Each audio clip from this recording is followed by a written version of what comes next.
at kasabay ng paghihina ng kapangyarihan ng brilyante ng apoy ay ang pagkabawas ng liwanag at init sa buong Encantadia. Ano si Saul?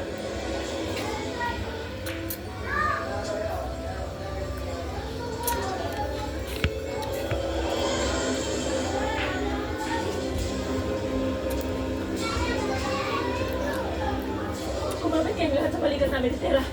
Mandok-tupad, isipin na ito yung kinaroroonan ng Akashi. At doon tayo dadali ng nagditos namin ni Terra.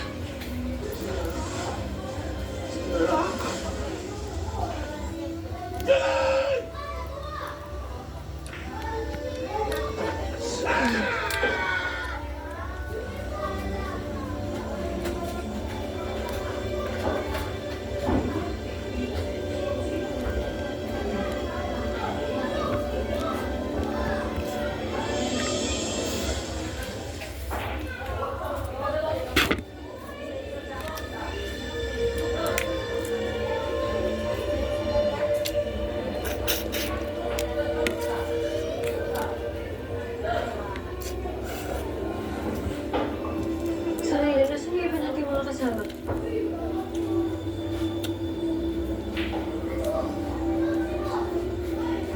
Okay, mga ba?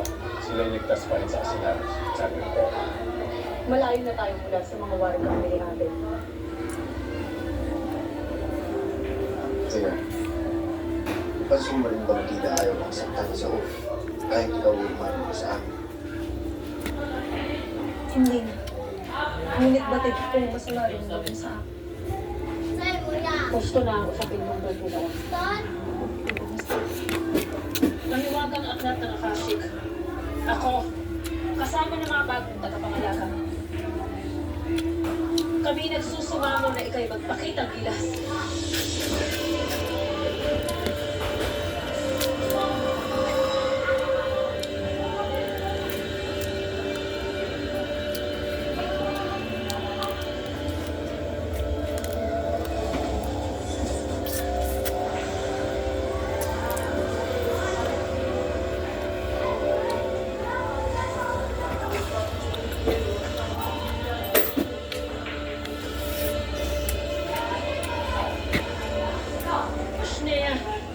Bakit hindi pa rin bumubukas ang aklat?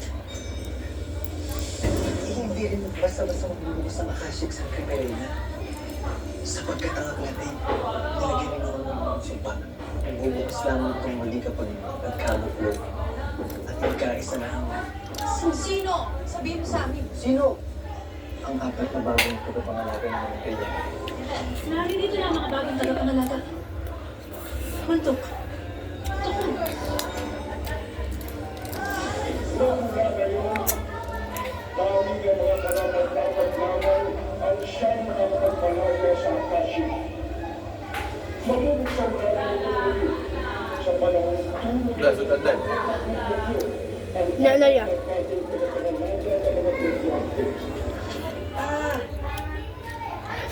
Ang minigarating ng imong mo ay kailangan tunay nang naghahabuklod-buklod ng apat na bagong tagapangalaga ng mga brilyante. Siyang tunay, diba? Siyang tunay. Ngunit, hindi ba ikaw nilina? At ang mga sagi-sagi na nilina? At tayo pinagbuklod-buklod kahit na may isang galing sa mga laki ng higay. Samara, iyang hidwaan mo ni Teya marami ang dahilan kung bakit sa tingin ng Akashik ay hindi kayo tunay na nagkakasundo. Oo man, kung ako ang naging dahilan ng hindi pag-uusap. Dahil tayo ay may pananalitan. Marahil na ay hindi pa tayo tuloy magkakabili.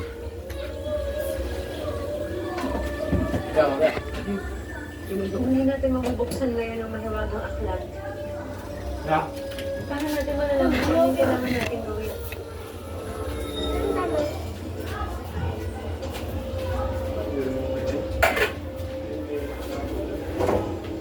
Nagawa na yan, Bilir?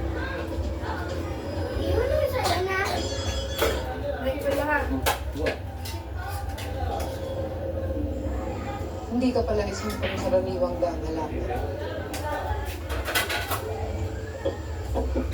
Paumanhin ko ako hindi nakapagpakilang sa'yo. Dito ang aking ngalan.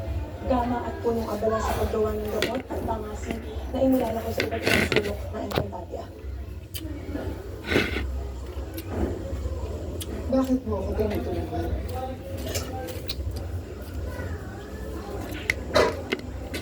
Dahil Tolo, ang nararapat na maging pinino at pera. Ikaw na nagligtas sa amin sa malupit na si Arsus. Kung gano'n ay hayaan mo akong bumalik sa palasyo upang mapawi ko ang aking sarili at mapaslang ko sa Saul. Yan, Kera. Kailangan pag-aralang matigil sa susunod na hakbang. Maging buhay ka pa rin ng mga nagtaksil sa iyo. Kahit kung ilang may ating Kera.